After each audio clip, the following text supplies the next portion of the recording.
Tensions are escalating in the Middle East as Hezbollah vows to take revenge over this week's deadly device explosions. The coordinated blasts in Lebanon targeted pagers and walkie-talkies, and Lebanese officials say at least 37 people have been killed and thousands more injured. And now Israel is carrying out a wave of strikes on Hezbollah targets in Lebanon. And joining us now from northern Israel with more on this heightened conflict is Chief Global Affairs Correspondent Martha Raddatz. Martha, it is always good to see you. Let's start with this. Israel is carrying out targeted strikes on Beirut. That's what we just talked about. What's the latest right now? Well, that's the first time they've done a targeted strike in Beirut since last July. The Israelis have been relentless this week.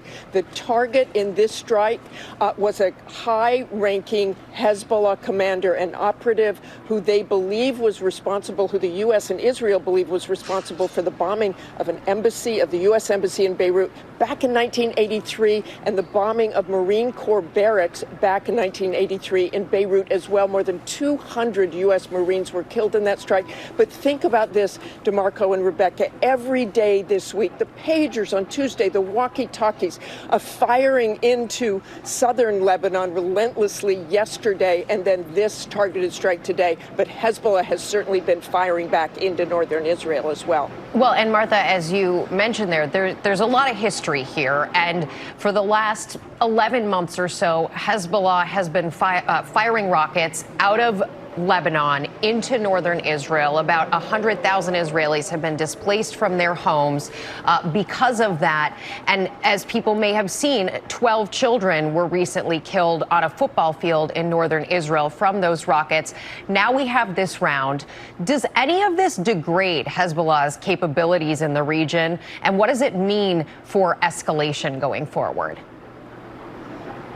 Well, it certainly doesn't degrade their ability to fire missiles and rockets. They have tens of thousands of missiles and rockets, if not hundreds of thousands. But we saw what happened to those Hezbollah operatives. That certainly crippled them in many ways. Not only their communications, but it killed many of them and badly wounded thousands of them, Rebecca. So yes, they're degraded to a degree, but you mentioned those 100,000 displaced. 60 to 100,000 Israelis have been displaced because of the fears there on that border with Lebanon. Benjamin Netanyahu is vowing to get them back, and he's getting a lot of pressure to get them back to make that area safe. But of course, everyone is nervous what this means for escalating in the war.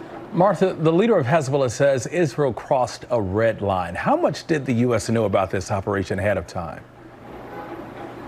You know, we've heard kind of a little coy answer this week. Early in the week, it was, we didn't know anything about this incident.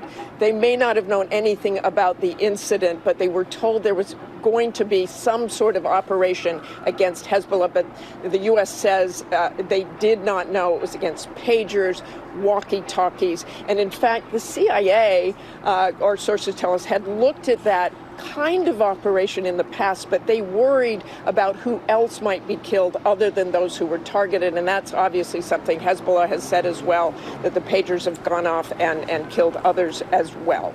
Martha Raddatz, our Chief Global Affairs Correspondent, thanks so much for joining us.